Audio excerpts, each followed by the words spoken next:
warahmatullahi wabarakatuh. Balik lagi dengan saya Enturia Fadila dengan NPM 1901080010 dari Tadris Biologi kelas A. Nah, di video kali ini saya akan membahas mengenai ekspresi gen. Nah, apa sih ekspresi gen itu? Langsung aja kita ke penjelasannya ya.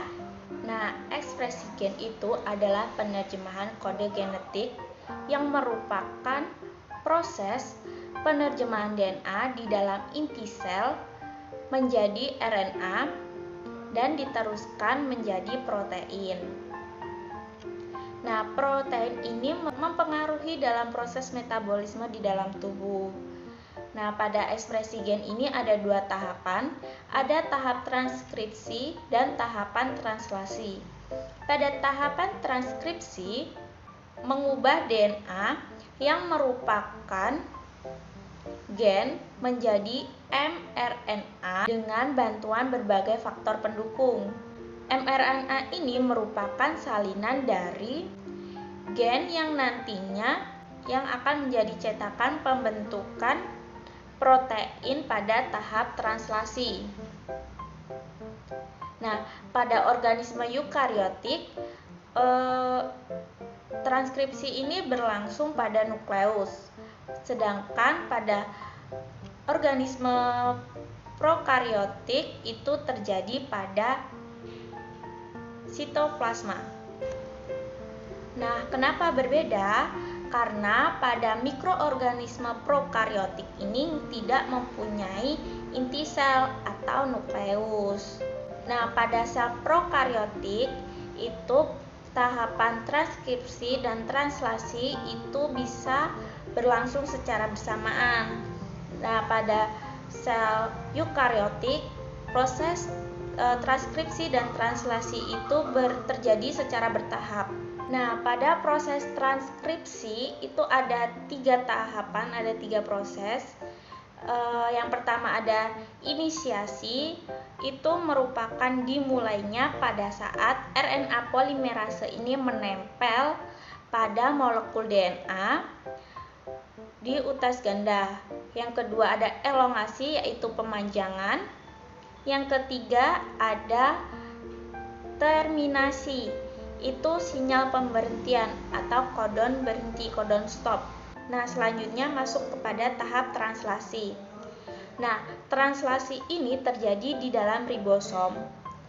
Itu singkatnya penerjemahan mRNA menjadi protein.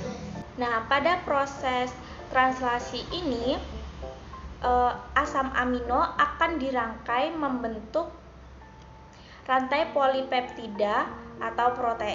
Nah, sama pada tahapan transkripsi, pada tahap translasi ini juga ada tiga proses. Yang pertama itu ada proses inisiasi. Inisiasi ini proses pada ribosom menempel pada mRNA pada daerah yang spesifik. Nah, jika ribosom bertemu dengan kodon awal atau kodon AUG dan mRNA, maka rRNA masuk ke dalam situs P dan ribosom tersebut akan membaca kodon. tRNA yang membawa asam amino tersebut terus akan masuk ke dalam situs A. Nah, proses yang kedua itu ada elongasi atau pemanjangan. Nah, tRNA yang ada pada situs P akan keluar dari kompleks ribosom mRNA sambil memindahkan asam amino yang dibawa kepada tRNA pada situs P. Kemudian ada yang terakhir itu proses terminasi atau penyelesaian. Nah, di sini akan ketemu dengan kodon stop, yaitu UAG, UAA, dan UGA. Nah, untuk lebih jelasnya bisa menyimak video sebagai berikut. Nah, ini adalah sebuah sel sel itu kan merupakan unit dasar dari penyusun tubuh jaringan ya. Nah, di dalam sel ini ada yang namanya nukleus atau inti sel. Nukleus ini tuh berisi mengenai gen-gen. Nah, pada manusia gen dibagi menjadi 23 pasang kromosom. Nah, setiap kromosom ini mengandung untaian panjang DNA, tersusun erat dan dikelilingi oleh protein histon. Nah, di dalam DNA ada bagian yang disebut dengan gen. Gen ini berisi petunjuk untuk membuat protein. Nah, ketika gen diaktifkan, enzim yang disebut dengan RNA polimerase ini menempel pada gen, kemudian bergerak di sepanjang DNA membuat untaian mRNA dari base kosong yang ada di dalam nukleus. Kode DNA menentukan urutan base yang kosong akan ditambahkan ke mRNA.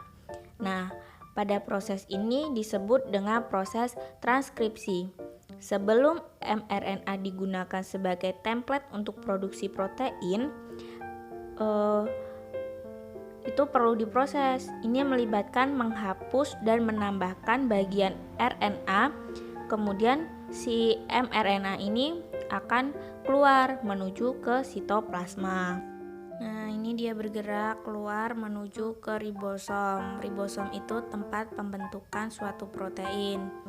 Nah, ribosom ini akan membaca kode mRNA agar menghasilkan rantai yang terdiri dari asam amino. Nah, molekul tRNA yang membawa asam amino ini akan ke ribosom kan. Nah, ketiga base penyusun mRNA ini akan sekaligus dibaca. Nah, sebuah tRNA memberikan asam amino yang sesuai.